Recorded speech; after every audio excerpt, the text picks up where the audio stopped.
Assalamualaikum warahmatullahi wabarakatuh. Perkenalkan saya Ritna Ningsih, calon guru penggerak angkatan 7 kelas 209B akan menguraikan aksi nyata modul 1.4 budaya positif dengan judul membentuk karakter siswa dengan menanamkan budaya positif di sekolah.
Assalamualaikum warahmatullahi wabarakatuh. Waalaikumsalam warahmatullahi wabarakatuh.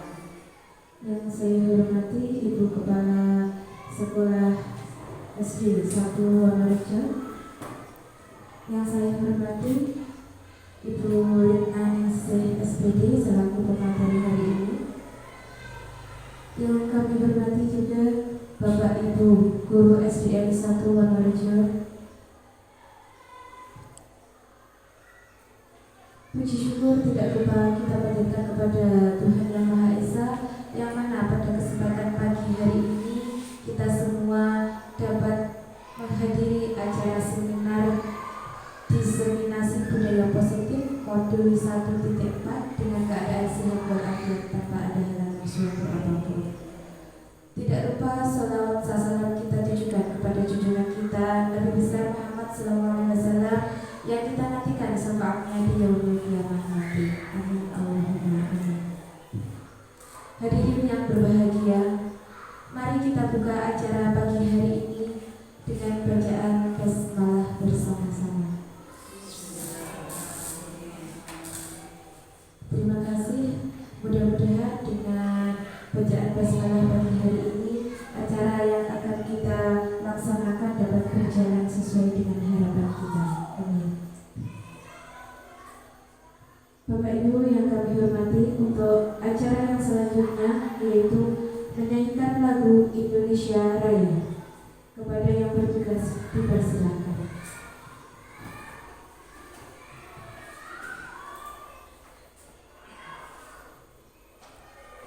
Hadirin dimohon berdiri.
Hadirin persilakan duduk kembali.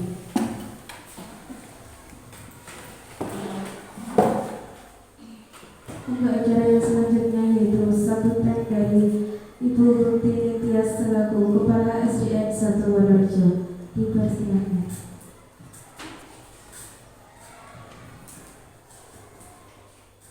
Assalamualaikum warahmatullahi wabarakatuh. Yang saya hormati kepada Bu Litnaningsih selaku pembawa materi pada pagi hari ini, serta Bapak dan Ibu Guru SD Negeri 1 Wonorejo. Pertama-tama puji syukur alhamdulillah wa syukurillah pada pagi hari ini kita bisa melaksanakan tugas kita kedinasan dengan sehat dan kita bisa melaksanakan seminar yang akan diselenggarakan oleh pembawa materi pada pagi hari ini. Semoga acara pagi hari ini berjalan dengan lancar, dengan baik, dan dengan sukses. Amin, amin, ya Rabbal alamin. Selawat dan salam tidak lupa saya aturkan pada junjungan kita, Nabi besar, Nabi Agung, Nabi Muhammad SAW yang nantinya kita tunggu syafaatnya di yaumul qiyamah. Amin, amin, ya Rabbal alamin.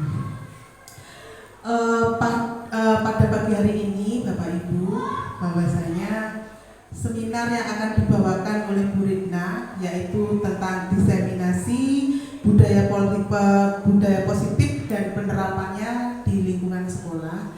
Ini betul-betul tema yang sangat baik sekali. Saya selaku kepala sekolah di sini mendukung sekali adanya seminar ini. Karena apa? Harapannya dengan adanya seminar atau diseminasi budaya positif dan penerapan di sekolah ini bisa membawa dampak positif, membawa aura positif juga pada lingkungan sekolah di SD kita tercinta ini. Dan semoga dengan adanya seminar ini calon guru penggerak seperti Bu Ridna bisa membawa pengaruh positif juga terhadap budaya positif yang ada di sekolah. Ya, budaya positif di sekolah itu memang sangat diperlukan sekali. Karena apa? Kita selaku guru adalah panutan bagi anak-anak. Ya, seperti apa yang dikatakan oleh Ki Hajar Dewantoro bahwasanya engarso song tulodo, yang di depan harus memberi contoh. Kita yang ada di depan. Jadi guru selaku barisan depan harus memberi contoh kepada anak-anak, contoh yang positif, contoh yang baik, contoh yang bisa ditiru oleh anak-anak sehingga menjadikan budaya positif di sekolah. Kemudian sebenarnya yang kedua yaitu ing madya mangun karso. Ing madya mangun karso itu yang di tengah memberi semangat. Ya, yang tengah memberi semangat. Jadi kita memotivasi anak, memberi semangat anak untuk membiasakan budaya positif di sekolah. Ya. Kemudian semboyan Ki Hajar Dewantoro, Bapak pendidikan kita yang terkenal, yaitu yang kita sering dengar, yaitu Tutpuri Handayani, yaitu yang belakang mendorong, yang di depan untuk memberi contoh. Ya. Jadi itu adalah semboyan Ki Hajar Dewantoro, Bapak pendidikan kita yang harus senantiasa kita ingat, senantiasa kita bawa dalam kehidupan pendidikan di lingkungan sekolah ini agar menimbulkan dan memberikan dampak positif kepada anak-anak, terutama pada budaya positif. Apa saja budaya positif yang harus diterapkan dalam lingkungan sekolah? Salah satunya yaitu pembiasaan. Biasakan anak untuk berbuat positif. Contohnya di awal atau di akhir pembelajaran budayakan untuk berdoa. Sebelum masuk sekolah budayakan memberi salam kepada Bapak Ibu guru, berjabat tangan, ya. Itu adalah budaya positif. Kemudian budaya positif yang harus dikembangkan lagi di sekolah yaitu budaya untuk literasi, yaitu budaya gemar membaca. Jangan sampai anak itu membaca HP betah, tapi membaca buku tidak betah. Nah ini budaya yang tidak baik. Ya, usahakan kita selaku engarso sotulodo sebagai penggerak di depan harus memberi contoh yang baik. Ya, jadi memberi pembiasaan yang bisa menjadi budaya anak. Ya. Kemudian mengapa budaya positif itu harus diterapkan di sekolah? Karena ini merupakan pembentukan karakter, ya, pembentukan karakter dan akhlak dari anak didik kita. Siapa lagi yang membangun karakter dan akhlak positif kalau bukan kita semuanya?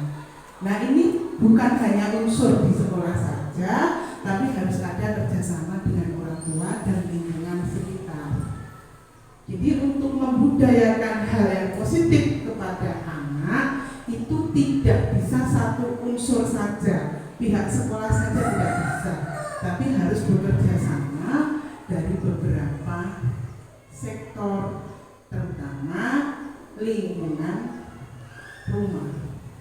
Ya, itu. Untuk itu saya menyambut positif sekali adanya seminar yang diadakan oleh Bu Rina ini. Semoga Bu Rina di sini dengan memberikan pembekalan materi tentang diseminasi budaya positif dan penerapan di sekolah ini bisa berpengaruh positif juga terhadap lingkungan sekolah ini dan bisa memberikan manfaat serta memberikan output yang baik buat anak-anak. Itu harapannya Bu Rina ya.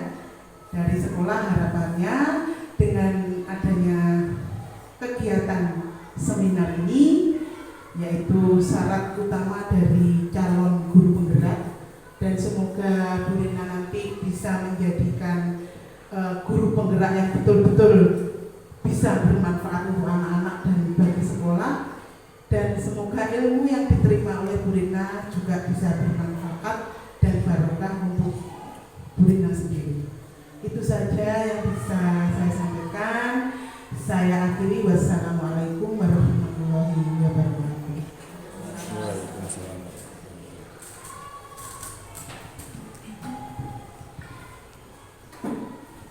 Terima kasih disampaikan kepada Direktur atas sambutan yang telah disampaikan. Untuk acara yang selanjutnya yaitu pembacaan doa kepada yang bertugas dipersilakan.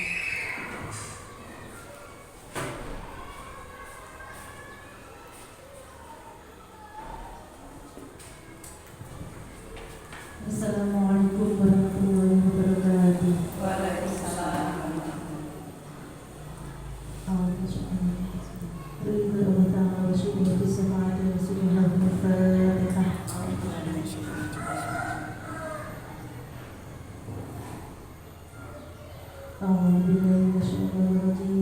Bismillahirrahmanirrahim. Allahumma shalli ala sayyidina Muhammad wa ala ali sayyidina Muhammad walhamdulillahi rabbil alamin. Allahumma anta abdina ilaika anta khalaqtani wa ana 'abduka wa ana 'abduka wa anta ma istata'tu aqulu laka ni'mati 'alayya wa aqulu bi fadli innaka antal ghafurur rahim. Allahumma ighfirli dhunubi wa li walidayya warhamhum kama rabbayani shaghira. Rabbana atina fid dunya hasanah wa fil akhirati hasanah wa qina 'adzaban nar.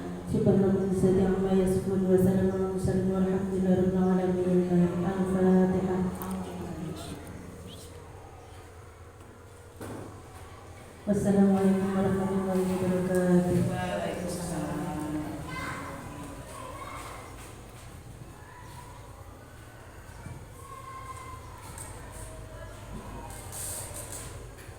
Acara yang selanjutnya yaitu acara inti pemaparan materi oleh pemateri kepada Ibu Ningsih SPD. Kami persilakan. Assalamualaikum warahmatullahi wabarakatuh. Waalaikumsalam.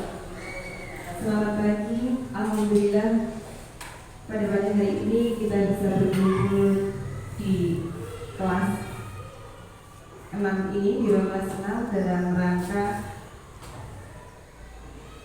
penyampaian materi yang saya peroleh tentang budaya positif. Tak lupa saya ucapkan terima kasih kepada Ibu Bekti Tias beserta rekan-rekan sejawat, teman Bapak Ibu guru yang pada hari ini sudah bersedia meluangkan waktu memberikan kesempatan pada saya untuk menyampaikan apa yang saya peroleh selama saya mengikuti pendidikan calon penggerak angkatan 7 yang diselenggarakan dimulai pada bulan Oktober kemarin dan sudah berjalan 3 bulan terakhir ini. Sudah masuk 1 modul dan insya Allah yang saya bahas kali ini memasuki modul 1.4 atau 1.4 tentang budaya positif. Mohon maaf sebelumnya Bapak Ibu, di sini saya tidak bermaksud untuk menggurui, saya hanya menyampaikan apa yang saya peroleh dari materi yang selama saya mengikuti pendidikan guru penggerak kaitannya tentang budaya positif, di mana dalam penerapan budaya positif nanti imbasnya tetap sekolah masing-masing. Materi yang saya sampaikan tentang budaya positif tentunya Bapak Ibu guru sudah mengerti apa yang dimaksud dengan budaya. Budaya itu sendiri memiliki arti yang sangat luas. Di sini ada pengertian budaya positif menurut Fulan tahun 2007. Budaya positif di sini adalah keyakinan-keyakinan dan nilai-nilai yang terlihat dan bagaimana sekolah menjabarkan aktivitas sehari-hari. Intinya budaya itu adalah kebiasaan yang kita terapkan di dalam sekolah kita selama kita melaksanakan proses pembelajaran, selama kita mendidik anak-anak kita mulai dari kelas 1 sampai dengan kelas 6 untuk ruang lingkup sekolah dasar. Bagaimana pembiasaan kita sehari-hari selama di sekolah, bagaimana kita mendidik anak-anak, menuntun mereka agar terbiasa menjadi anak yang memiliki budaya, beretika, dengan nilai keyakinan yang positif tentunya. Kemudian di sini ada juga teori dari Diel dan Peterson mendefinisikan bahwa budaya sekolah sebagai tradisi dan kebiasaan keseharian yang dibangun dalam jangka waktu lama oleh guru, murid, orang tua, dan staf administrasi yang bekerja sama dalam menghadapi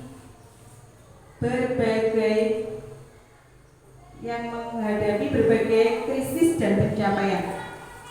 Intinya budaya menurut Diel dan Peterson ini adalah bagaimana kita mendidik anak mulai dari lingkungan sekolah, lingkungan keluarga, juga lingkungan masyarakat, di mana dalam mendidik budaya ini kita tidak boleh terhalang suatu keadaan. Misalnya di masa pandemi kemarin kita melaksanakan pembelajaran secara daring nih Bapak Ibu. Dalam melaksanakan pembelajaran secara daring itu kita juga tetap mempertahankan bagaimana kita berbudaya, belajar dengan baik. Misalkan kalau di rumah dibantu oleh orang tua, penggunaan HP Android pun dibimbing oleh orang tua masing-masing. Dan selama di sekolah pun meskipun pembelajarannya daring, kemarin kita melaksanakan bimbingan selalu dipantau agar anak-anak bisa memanfaatkan HP semaksimal mungkin dalam menggunakan proses belajar untuk budaya yang positif. Ada juga selanjutnya dari kedua pengertian tersebut kita melihat bahwa budaya sekolah merupakan nilai-nilai dan keyakinan-keyakinan yang dibangun dalam jangka waktu lama yang tercermin pada sikap keseharian. Dalam kebanyakan sekolah di Indonesia, contoh budaya sekolah yang sudah berjalan dengan baik adalah budaya senyum, sapa, dan saling. Alhamdulillah di sekolah kita selama ini sudah berjalan begini Bapak Ibu. Kita harus tetap menebarkan kebiasaan positif tersebut dan kedepannya jangan sampai luntur. Setiap pagi anak-anak pasti mengucapkan kata selamat pagi Bu, assalamualaikum Bu, terus tersenyum pada ibu guru, menyapa. Jadi itu salah satu budaya yang sudah sangat baik yang tidak boleh punah dan perlu senantiasa diterapkan. Syukur kalau dikembangkan menjadi yang lebih baik. Next, Pak Indra. Lanjut. Mohon maaf saya berjalan-jalan ya Bapak Ibu. Apa yang diperlukan dalam mewujudkan budaya positif? Yaitu perubahan paradigma belajar, disiplin positif, motivasi perilaku manusia, kebutuhan dasar manusia, posisi kontrol restitusi, keyakinan kelas, dan segitiga restitusi. Jadi dalam mewujudkan budaya positif nanti kita membahas tentang disiplin positif, motivasi perilaku manusia, kebutuhan dasar, dan posisi kontrol, keyakinan kelas, dan segitiga restitusi. Baik, sebelum kita mendalami semuanya, kita mengarah ke tentang keyakinan kelas, teori positif, posisi kontrol ya restitusi dan keyakinan kelas. Kita lanjutkan video di slide berikutnya. Kita lihat dulu tentang materi yang sebelumnya saya peroleh sebelum modul ini sebagai pengantar menuju materi.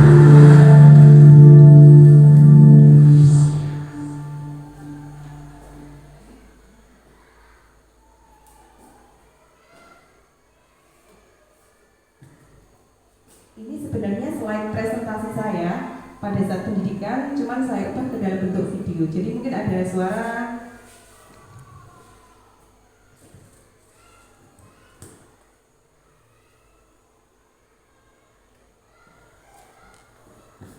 Nggak bisa nih. Assalamualaikum warahmatullahi wabarakatuh. Perkenalkan, saya Rina Ningsih, calon guru pemuda angkatan 7 kelas 209B dari Kabupaten Tulungagung, Jawa Timur, akan menguraikan penerapan restitusi dalam upaya mewujudkan budaya positif modul 1.4. Karena sebenarnya ini adalah slide yang berupa presentasi ya. Jadi jeda waktunya per slide mungkin tidak sama, ada yang menyesuaikan dengan pengaturannya ini.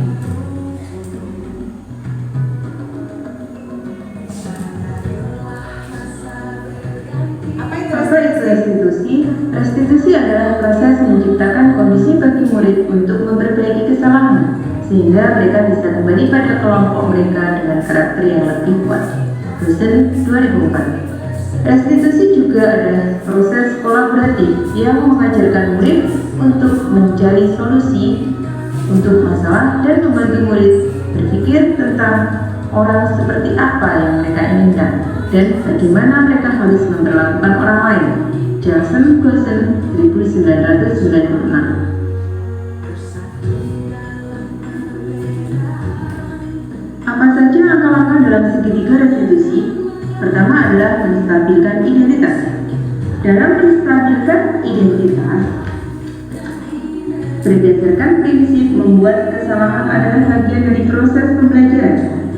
Berperan menggeser identitas murid dari identitas gagal ke identitas sukses, tidak mengkritik murid yang sedang mengalami identitas gagal. Mengajukan beberapa pertanyaan membuat kesalahan itu sesuatu hal yang wajar.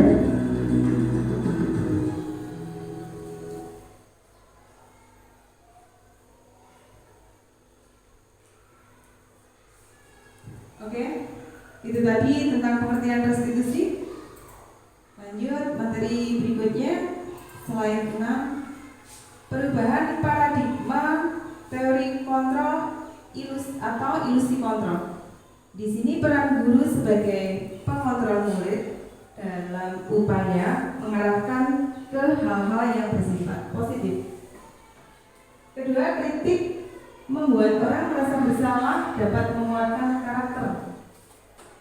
Misalnya ketika seorang anak melakukan kesalahan, seorang guru terkadang bisa saja bersikap mengontrol murid dengan cara membuat murid tersebut merasa bersalah. Contohnya, ketika seorang anak terlambat sekolah, seorang guru menghampiri anak tersebut, kemudian menyapanya dengan kata-kata, "Hai Aurel, halo Aurel, bagaimana kamu ini? Kenapa bisa terlambat? Kamu tidak kasihan pada ibu guru? Kamu tidak kasihan pada ibu wali kelas? Dimarahi sama kepala sekolah setiap kali kamu terus terlambat." Itu adalah salah satu contoh kata-kata yang membuat murid merasa bersalah. Kemudian, semua penguatan positif, efektif, dan bermanfaat. Ketika seorang anak melakukan kesalahan, misalnya dengan tidak sengaja dia membuang sampah tidak pada tempatnya, kemudian seorang guru memberikan penguatan positif. "Halo Ardi, kenapa kamu membuang sampah tidak pada tempatnya, padahal kamu anak yang rajin loh sebelumnya." Seperti itu kata-katanya misalnya. Selanjutnya, orang dewasa memiliki hak untuk memaksa. Memaksa di sini dalam upaya mengarahkan mereka untuk bersikap yang sesuai dengan keyakinan positif yang diyakini secara umum bahwa apa yang mereka lakukan itu salah, maka anak secara tidak langsung dipaksa dengan memberikan pengarahan agar menuju ke sikap yang lebih baik. Next.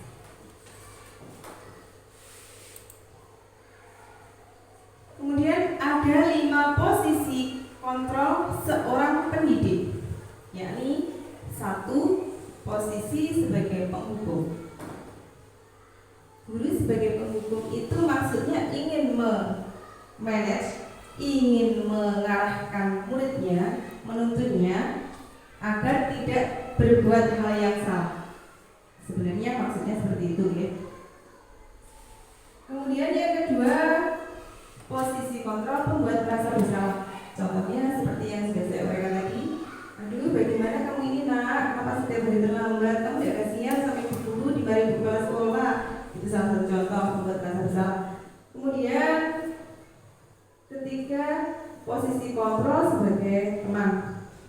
Misalnya, ketika seorang anak pada hari Senin lupa tidak memakai kaos kaki yang berwarna putih, padahal setiap hari Senin ada upacara bendera di mana diharuskan semua anak harus memakai seragam yang sama dengan peraturan sekolah yang sudah disepakati, yaitu kaos kaki warna putih harus pakai dasi. Kebetulan ada seorang anak yang lupa tidak memakai kaos kaki putih. Kemudian posisi kontrol seorang guru, contohnya menegur anak tersebut. Hai Adi, apa kabarnya hari ini? Baik Bu. Wah, kamu tampak rapi sekali hari ini. Tapi kenapa kamu lupa tidak memakai kaos kaki warna putih? Nah, itu salah satu nada contoh apabila seorang guru berusaha mengontrol muridnya agar memperbaiki kesalahannya dengan posisi kontrol sebagai teman. Kemudian ada juga posisi kontrol sebagai pemantau, ada juga posisi kontrol sebagai manajer. Baik, untuk lebih jelasnya tentang 5 posisi kontrol seorang pendidik ini, kita simak video yang ada di slide 8. Karena tidak bisa diputar tadi Pak Indro, langsung diambil dari YouTube dari Kemendikbud ini ya. Bagaimana posisi kontrol seorang guru ini sebagai penghukum kalau tidak salah.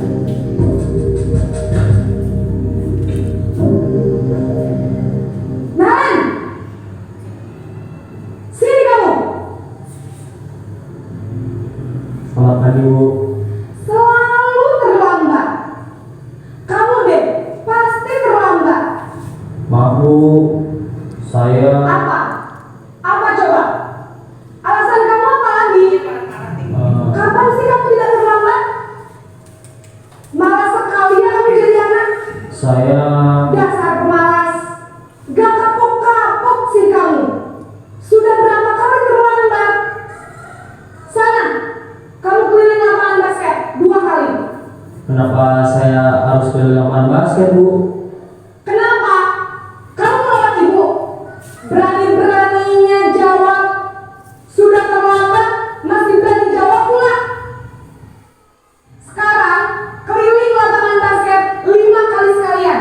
Biar kapok. Cepat. Pergi sana ke lapangan basket. Ibu gurunya galak sekali ya. Kemudian pembuat merasa bersalah.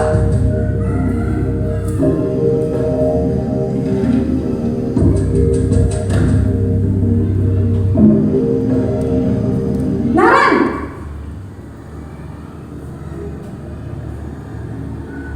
Selamat pagi Bu.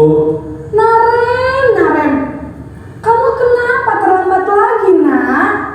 Ya Tuhan, Naren. Kamu senang ya bikin ibu susah ya? Kalau kamu terlambat lagi, nanti ibu yang ditegur bapak kepala sekolah, nak. Disangka ibu tidak bisa membina kamu. Duh, gimana ini? Maaf Bu. Duh, Gusti Naren. Kamu suka ya kalau ibu ditegur bapak kepala sekolah? Terus, sekarang ibu harus tulis apa yang di buku absen? Ini kamu sudah sering terlambat loh. Ibu harus apa coba? Maaf Bu. Maaf sekali. Ya sudah, lain kali jangan bikin ibu susah lagi ya nak ya. Ibu tidak akan kuat lagi kalau kamu begini terus. Bisa jantungan kalau ibu ditegur bapak kepala sekolah. Sana cepat ke kelas. Maaf ya Bu. Di sini Maaf anak merasa sekali. bersalah. Posisi pembuat rasa bersalah di sini anak merasa sangat bersalah. Posisi pembuat rasa bersalah berbicara dengan nada tenang.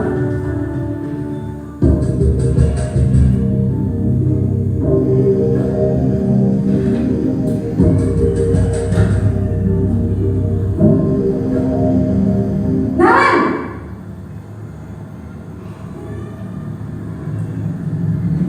Selamat pagi Bu. Wah, sudah jam berapa ini nak? Terlambat lagi ya sayang. Iya Bu, habis ibu saya lupa bangunkan saya Bu. Kamu malah menyalahkan ibu kamu. Kamu bukannya anak yang larinya paling kencang. Kok terlambat sih? Iya Bu, saya memang terlambat bangun tadi. Jadi biarpun saya lari kencang, tetap gak kekejar Bu. Ya sudah sana. Nanti lain kali larinya lebih kencang lagi ya. Biar gak terlambat lagi. Bikin seneng ibu. Demi ibu. Bisa kan? Bisa lah Bu. Ya sudah sana masuk kelas. Ibu beresin urusan absen kamu. Kamu ini ada-ada saja.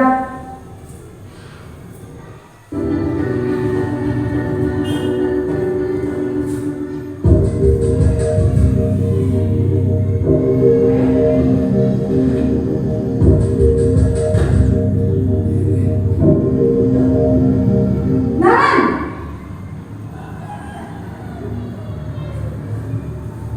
Selamat pagi Bu. Naren, apa peraturan sekolah kita tentang jam berapa kita harus masuk sekolah, nak? Kita harus di sekolah jam 7 Bu. Iya betul, sekarang sudah jam 7.20. Naren sudah tahu konsekuensinya jika terlambat hadir. Paham Bu, saya harus tinggal kelas pas jam istirahat selama 20 menit. Iya benar, konsekuensinya demikian. Jadi nanti jam 9.30 pas istirahat, kamu harus tinggal di kelas, kerjakan tugas tambahan untuk ketertinggalan kamu, ya? Baik Bu.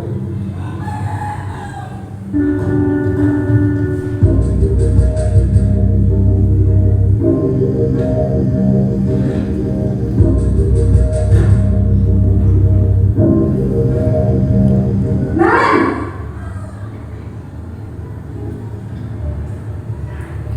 Selamat pagi Bu. Selamat pagi Naren. Maaf Bu, saya terlambat. Iya, sekolah masuknya jam 7, sekarang sudah jam 7.20. Jadi sekarang bagaimana ini Naren? Maaf Bu, saya lupa setel alarm saya semalam. Baiklah, menurut kamu, keyakinan sekolah yang mana yang perlu kamu tingkatkan? Menghargai diri sendiri dan orang lain mungkin ya Bu. Setuju. Jadi, apakah Naren meyakini prinsip saling menghormati tersebut? Iya Bu, saya meyakininya. Apakah Naren bersedia memperbaiki masalah keterlambatan ini? Bersedia Bu. Bagaimana kamu akan perbaiki masalah keterlambatan ini? Saya akan coba untuk tidak lupa menyetel alarm saya Bu. Baik, kalau Naren lupa menyetel alarm di rumah, ada orang yang kira-kira bisa bantu mengingatkan tidak? Ada Bu, kakak saya, Kak Emma. Ada lagi selain Kak Emma? Selain Kak Emma, ada ibu saya. Baik, jadi yang mengingatkan Naren adalah Kak Emma dan ibu kamu ya? Kira-kira akan mulai setel alarm kapan nih Naren? Setelah pulang sekolah, akan segera saya lakukan. Baik, jadi Naren akan setel alarm untuk bangun besok pagi dan akan diingatkan oleh kakak dan ibunda Naren ya. Ada lagi yang mungkin perlu dilakukan Naren agar tidak terlambat bangun lagi? Tidak ada Bu. Baik Naren, terima kasih untuk kerjasama kamu. Sekarang kamu perlu kembali ke kelas untuk belajar. Baik Bu, terima kasih.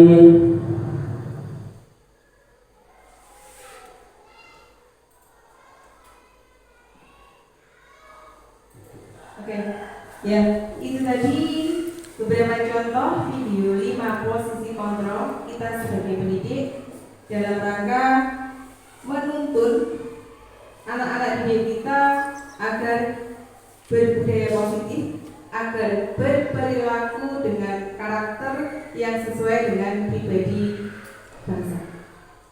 Oke, video yang pertama tadi adalah video dengan posisi penghukum. Seorang penghukum bisa menggunakan hukuman fisik maupun verbal. Orang-orang yang menjalankan posisi penghukum senantiasa mengatakan bahwa sekolah memerlukan sistem atau alat yang dapat lebih menekan murid-murid lebih dalam lagi. Intinya posisi penghukum ini bersifat memaksa dan harus dijalankan. Ketika anak diharuskan mengerjakan PR, ketika tidak mengerjakan PR, maka anak-anak akan dihukum. Maka dasar yang mendukung anak-anak untuk mengerjakan PR adalah karena takut dihukum. Intinya posisi kontrol penghukum bersifat memaksa dan bisa menimbulkan motivasi yang lahir dari posisi penghukum ini adalah motivasi ekstrinsik, yakni mereka mau menjalankan sesuatu karena takut dihukum. Itu pembuatan di Bapak Ibu. Oke, kebanyakan seperti itu. Kemudian lanjut, posisi penghukum. Ciri-cirinya tadi nada suara tinggi, bahasa tubuh matanya ibu gurunya tadi, ya marah-marah ya, karena melihat siswanya tidak patuh pada peraturan. Terlambat lagi, pasti terlambat lagi, seperti itu tadi. Kemudian next, kemudian hasil. Nah, ini hasil apabila seorang pendidik memiliki posisi kontrol. Nah, di sini ada sisi positif dan negatifnya. Ini hasilnya kemungkinan murid marah dan mendendam atau bersifat agresif karena merasa dipermalukan juga. Oke. Bisa jadi sesudah kembali duduk, murid tersebut akan mencoret-coret bukunya atau menggerutu, atau meja tulisnya juga dicoret-coret. Lebih buruk lagi, sepulang sekolah, murid melihat motor atau mobil bapak ibu guru akan menggores kendaraan. Nah, pernah terjadi di salah satu SMA seorang anak itu dendam karena pernah dihukum oleh gurunya. Suatu hari datang ke tempat parkir karena dia pernah dihukum. Dan bapak ibu gurunya itu, salah satu bapak yang pernah menghukum itu digembos. Sering terjadi, pernah terjadi kasus seperti itu ya. Jadi intinya posisi kontrol penghukum ini bukan menimbulkan motivasi yang intrinsik, kesadaran dari dalam diri anak, tetapi bersifat memaksa. Anak mau melakukan hal-hal karena terpaksa, karena takut dihukum. Kemudian sisi negatif dari posisi kontrol penghukum ini adalah anak memiliki rasa dendam. Next, membuat merasa bersalah. Pada posisi ini biasanya guru akan bersuara lebih lembut, akan menggunakan kemiringan yang membuat orang lain merasa tidak nyaman. Kamu ini bagaimana toh? Kamu tidak kasihan sama ibu guru, misalkan seperti itu tadi. Lanjut, next. Di mana posisi pembuat merasa bersalah ini nada suaranya memelas ya. Bahasa tubuh merapat pada anak, lesu. Kemudian bagaimana perasaan murid bila ditegur seperti ini? Seorang guru menggunakan nada membuat murid merasa bersalah. Bagaimana perasaan murid? Next. Murid akan merasa bersalah.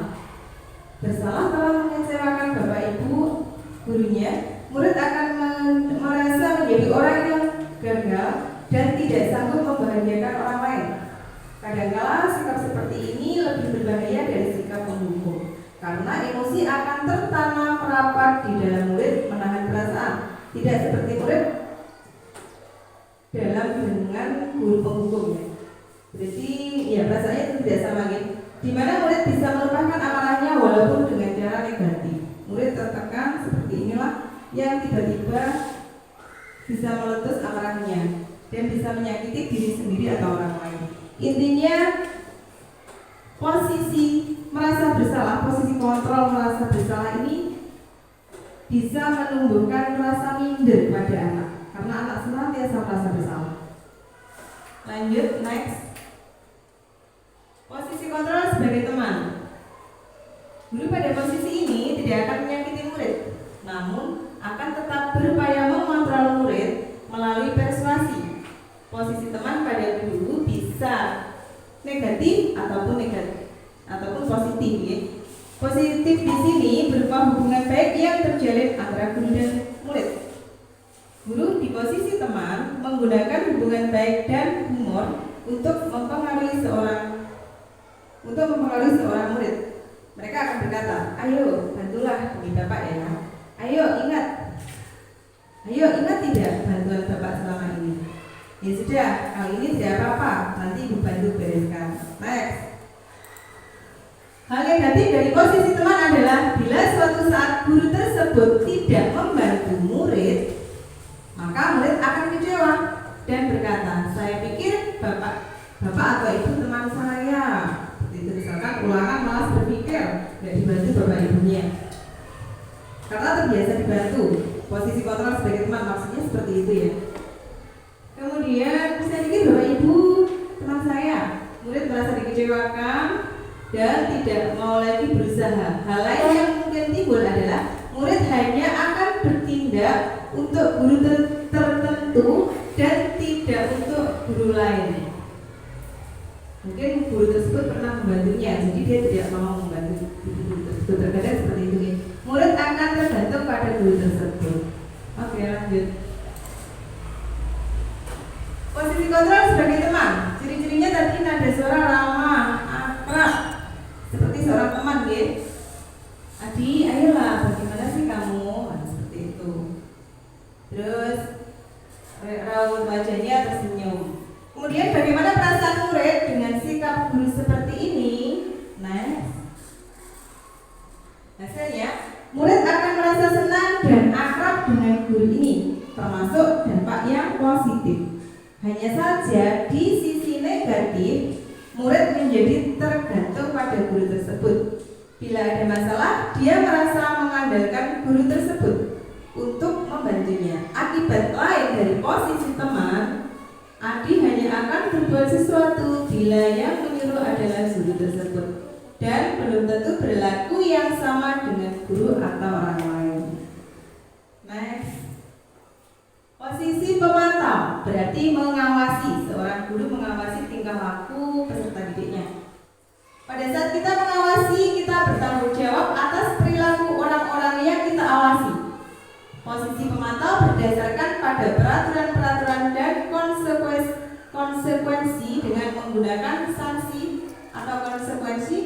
Kita dapat memisahkan hubungan pribadi kita dengan murid sebagai seseorang yang menjalankan posisi pemantau. Pertanyaan yang diajukan seorang pemantau adalah biasanya guru dengan posisi pemantau ini akan mengajukan pertanyaan kepada muridnya, peraturannya apa? Apa yang telah kamu lakukan?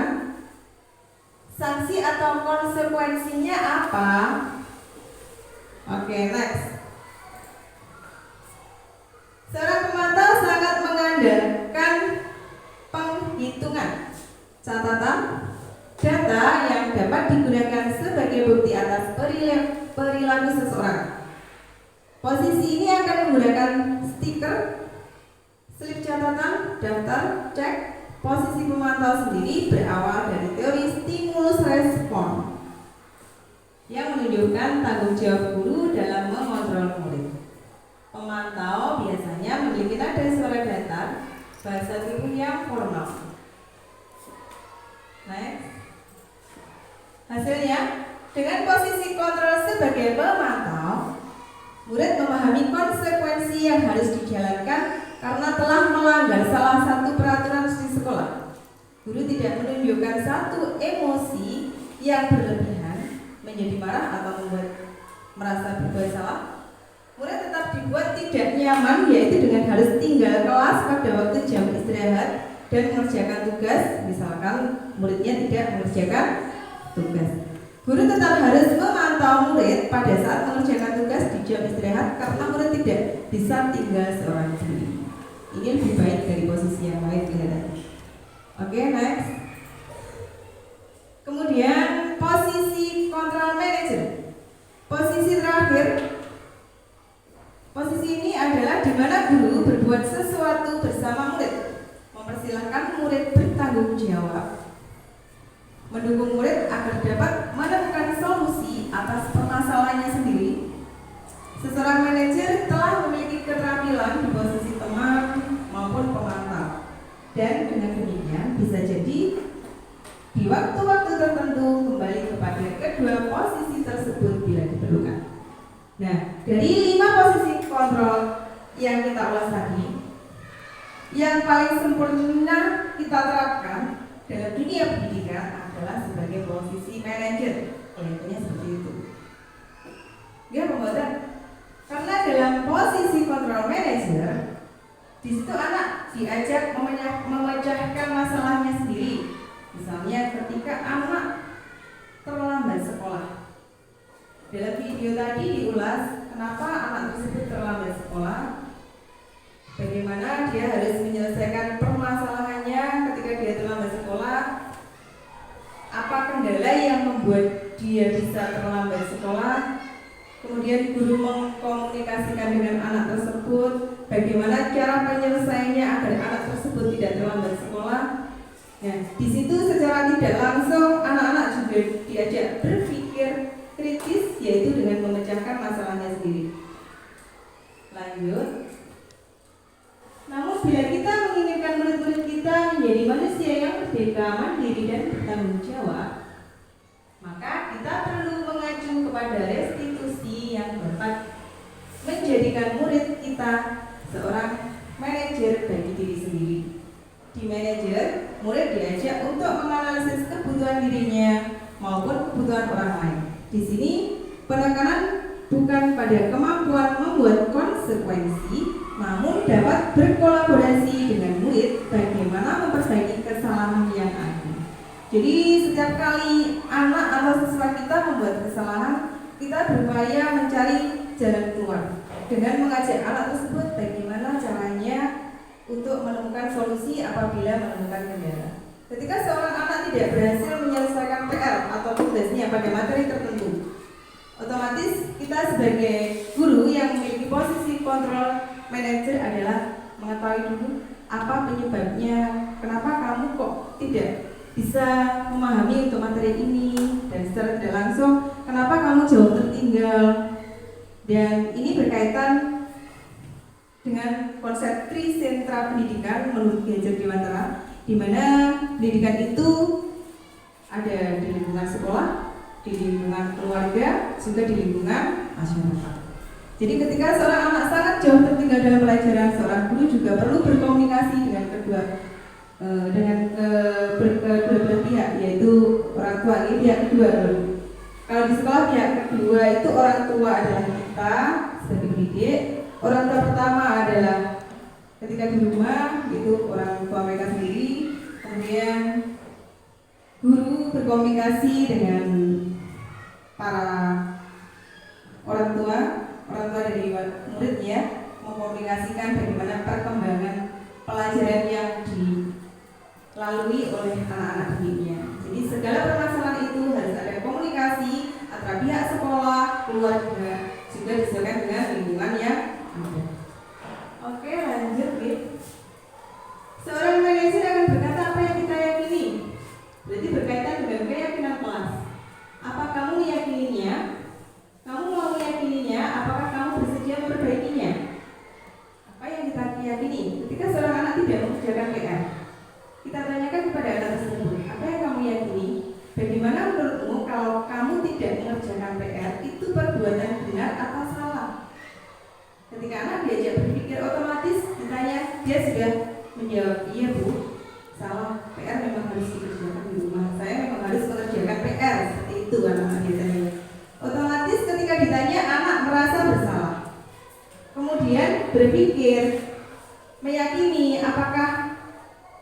mengerjakan PR itu termasuk perbuatan salah atau benar, otomatis mereka sudah berpikir bahwa itu hal yang salah. Memiliki keyakinan kalau tidak mengerjakan PR itu juga hal yang salah. Kemudian jika kamu meyakininya, apakah kamu bersedia memperbaikinya? Apakah kamu bersedia memperbaikinya? Hari ini kamu tidak mengerjakan PR.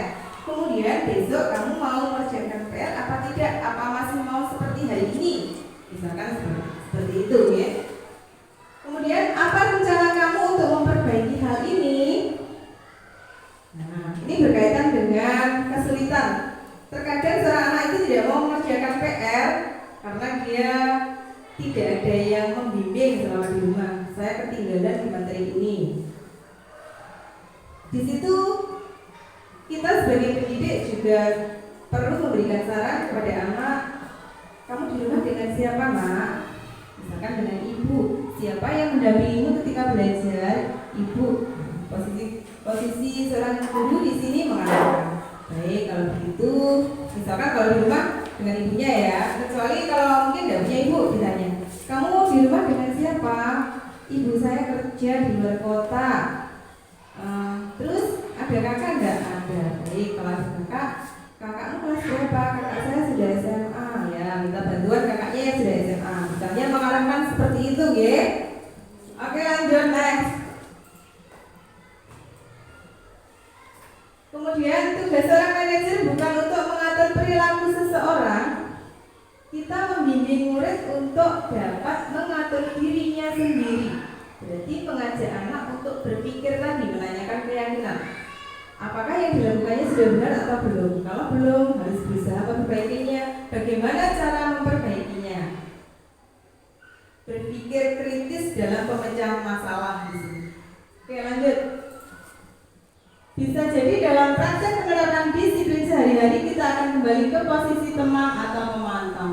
Terkadang seorang pendidik juga bisa kembali ke posisi sebagai teman atau pemantau. Di sini mungkin tergantung situasi dan kondisi, ya. Karena murid yang ditangani belum siap diajak berdiskusi. Nah, misalkan kita, ruang lingkup kita di sekolah dasar, ya, Bapak Ibu. Jadi kita bisa menggunakan posisi mana yang sebaiknya kita perlukan untuk memantau anak-anak, mengarahkan anak-anak ke hal-hal yang positif. Namun perlu disadari, tujuan akhir dari 5 posisi kontrol seorang guru adalah pencapaian posisi manajer. Jadi yang paling sempurna dari sekian posisi kontrol seorang guru adalah posisi manajer. Posisi inilah murid dapat menjadi pribadi yang mandiri, merdeka, dan bertanggung jawab atas segala perilaku dan sikapnya, yang pada akhirnya dapat menciptakan lingkungan yang positif, nyaman, dan aman. Lanjut. Oke, lanjut. Sudah paham untuk posisi manajer, ya? Sekarang lanjut 29. Bagaimana perasaan murid pada posisi manajer? Kembali lagi, nih. Oke, lanjut Pak Indro, lanjut next. Oke, fokus pada murid. Pada posisi manajer, fokus ada pada murid, bukan untuk membahagiakan guru atau orang tua. Murid sudah mengetahui adanya suatu masalah dan sesuatu telah terjadi. Jadi ketika seorang anak membuat kesalahan, itu sebenarnya mereka itu sudah menyadari bahwa apa yang dia lakukan itu salah. Murid sudah mengetahui adanya satu masalah dan suatu perlu terjadi. Bila guru mengambil posisi pemantau, guru akan melihat apa konsekuensinya, apa konsekuensi peraturannya. Namun pada posisi manajer, guru akan memberikan tanggung jawab pada murid untuk mencari jalan keluar permasalahan, tentu dengan bimbingan guru. Jadi posisi yang paling baik di sini adalah posisi manajer, karena di sini murid mulai berpikir bagaimana cara dia kembali ke jalan yang benar ketika suatu saat berbuat kesalahan. Oke, next.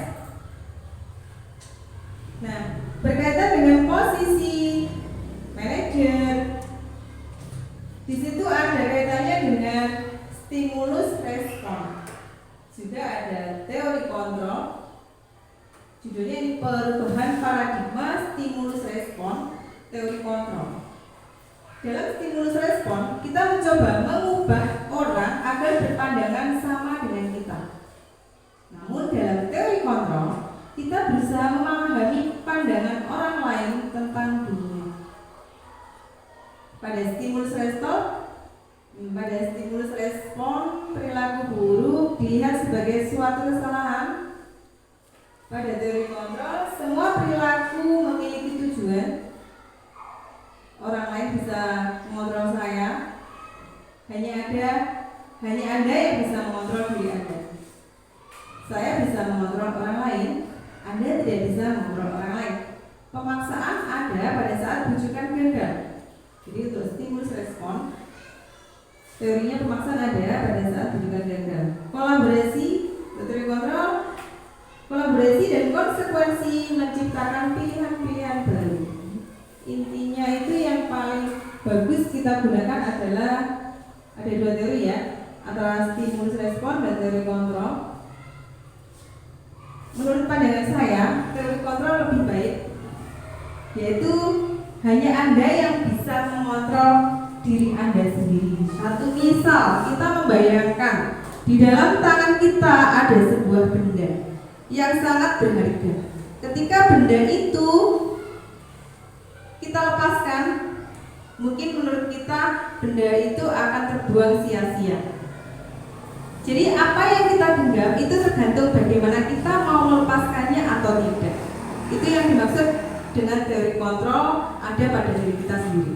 Begitu juga kita sebagai seorang pendidik, maksudnya bagaimana kita mendidik anak-anak itu dengan kontrol kita. Apakah kita akan membiarkan anak-anak didik kita itu ke jalan hal yang tidak benar, ke hal-hal yang negatif, atau kita akan terus tetap menggenggamnya karena kita menganggap adalah anak-anak didik itu adalah hal yang paling berharga karena kedepannya adalah generasi penerus bangsa. Maksudnya seperti itu dan begitu. Oke, lanjut. Paradigma pembelajaran adalah konstelasi teori yang dikembangkan untuk memahami sejarah dan keadaan sosial untuk diberi makna tersendiri. Banyak pendapat yang berpendapat berbeda-beda tentang paradigma ini. Lanjut, kita lihat. Apa itu stimulus respon dalam pembelajaran? Yaitu prinsip belajar yang sederhana di mana efek merupakan reaksi terhadap stimulus respon. Dengan demikian dapat dipahami adanya antara kaitan pesan pada media dan reaksi audiens dalam teori stimulus respon terhadap unsur-unsur yang tidak dipisahkan. Oke, lanjut. Hampir sama dengan hukum sebab akibat ini. Ada akibat pasti ada sebabnya. Misalkan ketika seorang anak tidak mengerjakan PR, masih temanya tidak mengerjakan PR. Sebabnya apa? Lanjut, berdasarkan hasil temuan lapangan dapat diketahui bahwa stimulus yang dapat diberikan oleh guru dalam pembelajaran yaitu penggunaan variasi metode mengajar, materi dan buku penunjang, pemberian nilai, pemberian hukuman, pemberian pujian atau penghargaan.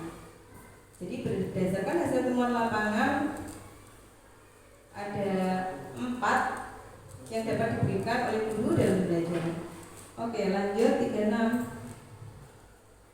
Berkaitan dengan teori tersebut, di bawahnya adalah paparan dari Random. Lanjut, ya. Ada ilusi kontrol sudah tadi. Saat itu bentuk kontrol guru menjadi kebutuhan dasar yang dipilih murid tersebut. Ketika teori kontrol menyatakan bahwa semua perilaku memiliki tujuan, bahkan terhadap perilaku yang tidak disukai. Setiap perilaku itu ada motivasinya, maksudnya seperti itu. Ya. Ilusi bahwa semua penguatan positif, efektif dan bermanfaat. Lanjut. Sekarang kita membahas disiplin, berasal dari bahasa Latin, disiplina yang artinya belajar. Disiplin. Makna asal dari kata ini berkonotasi dengan disiplin diri dari murid-murid Sokrates ya, dan Plato. Disiplin membuat orang menggali potensinya menjadi sebuah tujuan. Jadi disiplin ini Yang dimaksud disiplin diri dari murid-murid dapat membuat orang menggali potensi. Orang yang dimaksud di sini adalah murid tersebut juga ya, menggali potensinya menuju sebuah tujuan apa yang dihargai. Ketika seorang anak bermain pasir bawah, otomatis dia ingin bisa bermain voli, ingin menjadi pemain voli juga. Ketika seorang anak lebih suka bernyanyi, mungkin dia punya impian untuk menjadi penyanyi juga bisa. Ketika seorang anak suka menggambar, mungkin dia ingin menyampaikan apa yang dia sukai, apa yang dia tuangkan dalam bentuk gambaran tersebut, atau mungkin dia ingin menjadi seorang pelukis juga bisa. Lanjut, untuk menghindari ketidaknyamanan atau hukuman, apa yang akan terjadi? Karena hukuman biasanya bersifat sangat memaksa. Untuk menghindari ketidaknyamanan atau hukuman, apa yang akan terjadi apabila saya tidak melakukannya? Ketika saya tidak memakai helm di jalan, apa yang akan terjadi? Maka akan ditilang kepada Bapak polisi. Itu masuk dalam motivasi eksternal. Jadi dia mau mengenakan helm karena takut ditilang, bukan karena kesadaran untuk ingin memakainya. Kemudian untuk apa mendapatkan imbalan? Untuk mendapatkan imbalan dari orang lain, instansi, apa yang akan saya dapatkan apabila saya melakukannya? Itu juga termasuk motivasi eksternal. Kemudian yang ketiga ada motivasi untuk menghargai diri sendiri, menjadi insan sesuai harapan kita. Saya akan menjadi orang yang seperti apa bila saya melakukannya. Itu menimbulkan motivasi internal. Jadi motivasi yang paling baik adalah motivasi internal, di mana tujuan dari motivasi internal ini menuju ke disiplin positif. Jadi ketika seorang anak tidak mau memakai helm saat keluar rumah, biasanya anak-anak remaja ya, anak SMA malas memakai helm misalkan, itu karena takut kena tilang. Kemudian ada salah satu anak juga rajin memakai helm, bukan karena takut ditilang, tapi karena meyakini bahwa memakai helm itu adalah kebutuhan untuk melindungi diri. Karena apa? Jika tidak memakai helm, bisa apabila terjadi hal-hal yang tidak diinginkan, bisa sangat fatal. Karena helm tujuannya untuk melindungi bagian tubuh kita, yaitu kepala. Ada beberapa anak seperti itu. Nah, anak yang seperti itu mendapatkan motivasi dari dalam diri sendiri, yaitu memiliki keyakinan bahwa memakai helm bukan karena takut ditilang, tapi karena sadar itu akan kebutuhan keselamatan diri sendiri. Oke, lanjut. Merdeka. Menurut Ki Hajar Dewantara, merdeka itu tidak hanya terlepas dari perintah, juga cakap buat memerintah diri sendiri. Jadi yang namanya merdeka itu bukan merdeka semena-mena memerintah orang lain, temannya, tapi juga memerintah diri sendiri. Memerintah diri sendiri dalam hal apa? Dalam hal melakukan hal yang diyakininya bersifat positif, yang menurut dirinya benar. Bukan sakar PDW ya, tetapi terhadap pemikiran yang positif yang sesuai dengan karakternya. Oke, lanjut. Konsep belajar merdeka itu apa? Belajar merupakan kebijakan terbaru dalam dunia pendidikan nasional. Oke, esensi dari merdeka belajar itu sendiri yaitu kebebasan berpikir yang ditujukan kepada siswa dan guru sehingga menolong terbentuk karakter jiwa merdeka. Jadi anak yang merdeka belajar itu akan mengalami belajar dengan senang hati tanpa harus dipaksa. Mereka memiliki kesadaran bahwa belajar itu adalah kebutuhan dan hal penting yang harus mereka laksanakan demi masa depan. Oke, lanjut. Otoritas pengelolaan pendidikan diwujudkan dengan memberikan fleksibilitas kepada sekolah dan pemerintah daerah dalam merencanakan, melaksanakan, dan mengevaluasi program-program pendidikan yang dilaksanakan di sekolah. Merdeka di sini bersifat fleksibel, berdasarkan otoritas yang dilaksanakan di sekolah masing-masing. Tentunya hal tersebut dengan mengacu pada prinsip-prinsip kebijakan Merdeka Belajar yang ditetapkan pemerintah pusat dalam usaha mencapai tujuan nasional pendidikan. Jadi dalam melaksanakan Merdeka Belajar di sekolah masing-masing harus tetap beracuan pada tujuan pendidikan nasional yang sudah dicanangkan oleh pemerintah. Jadi dasarnya adalah kurikulum yang sudah diterapkan, yang sudah ditetapkan oleh pemerintah. Oke, lanjut. Kemudian konsep belajar menurut Ki Hajar Dewantara adalah konsep Merdeka Belajar. Dalam pemikirannya mengenai pendidikan yang mendorong terhadap perkembangan siswa, yaitu pendidikan mengajarkan untuk mencapai perubahan dan bermanfaat bagi lingkungan masyarakat. Pendidikan juga merupakan sarana untuk meningkatkan rasa percaya diri, mengembangkan potensi yang ada dalam diri, karena selama ini pendidikan hanya mengembangkan aspek kecerdasan tanpa diimbangi dengan sikap perilaku yang karakter dan keterampilan yang dibutuhkan dalam kehidupan. Jadi maksudnya Ki Hajar Dewantara di sini adalah pendidikan itu harus bersifat holistik, yaitu memiliki kecerdasan emosional, intelektual, sehingga kedepannya bisa menghasilkan generasi yang memiliki karakter profil Pancasila. Oke, lanjut. Siswa dan guru dapat mengeksplorasi pengetahuan dari lingkungannya. Jadi di sini siswa memiliki kebebasan untuk berpikir kreatif, mengeksplor lingkungannya, melihat apa saja potensi alam yang ada di daerahnya, potensi yang ada di dalam dirinya juga. Mereka memiliki keterampilan untuk mengembangkan ilmunya masing-masing. Ketika seorang anak menyukai matematika, dia otomatis rajin sekali bermain matematika, belajar matematika, hafalan hitungan. Namun terkadang beberapa anak menyukai di bidang bahasa Indonesia. Karena apa? Dia suka bermain peran. Ada beberapa anak suka melukis. Jadi setiap anak punya potensi sendiri-sendiri. Namun dalam hal mengembangkan potensi tersebut, kita sebagai pendidik perlu menuntun, mengarahkan, dan menggali potensi yang ada pada anak-anak didik kita. Lanjut. Kemudian kembali ke keyakinan kelas. Oke, keyakinan kelas bukan peraturan saja. Mengapa ada peraturan harus menggunakan helm bila mengendarai kendaraan roda 2? Itu berkaitan dengan keselamatan. Jika berkaitan dengan keyakinan, maka seorang anak memiliki keyakinan bahwa memakai helm itu demi keselamatan, maka dia akan secara tidak langsung tanpa disuruh setiap kali mengendarai motor akan memakai helm karena demi keselamatan diri sendiri. Mengapa ada peraturan 3M menggunakan masker, mencuci tangan dan menjaga jarak? Nah, di sini diajak berpikir, kenapa harus pakai seperti itu? Demi menjaga kesehatan. Mengapa harus tepat waktu pada saat mengikuti pelatihan?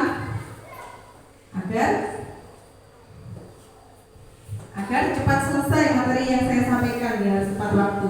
Kita tadi tepat waktu ya Bapak Ibu. Oke, lanjut. Ada beberapa wali yang bisa dibuka, maaf.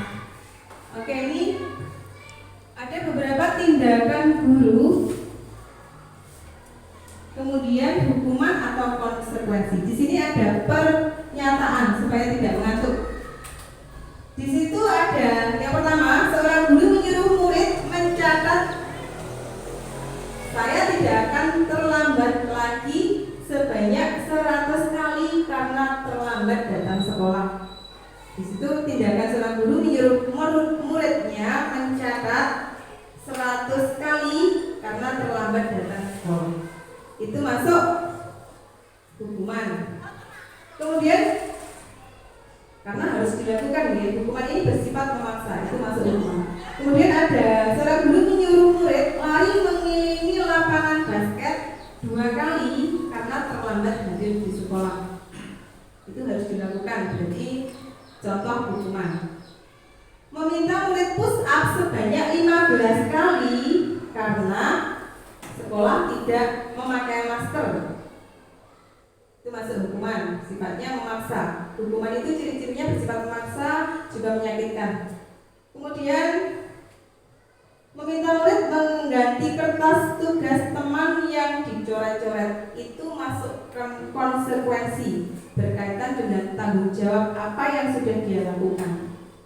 Konsekuensinya ketika dia merusakkan barang orang lain, konsekuensinya dia harus mengembalikan ke yang baik.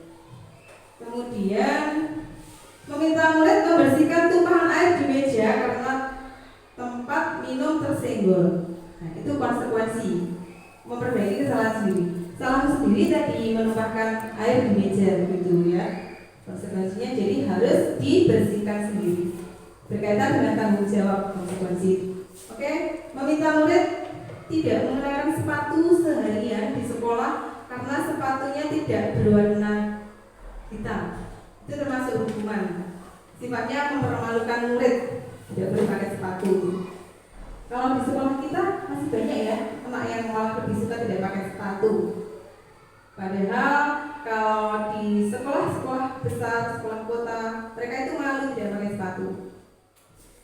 Lanjut, menyuruh murid lari keliling lapangan basket sebanyak 2 kali karena terlambat ikut pemanasan saat pelajaran PJUK.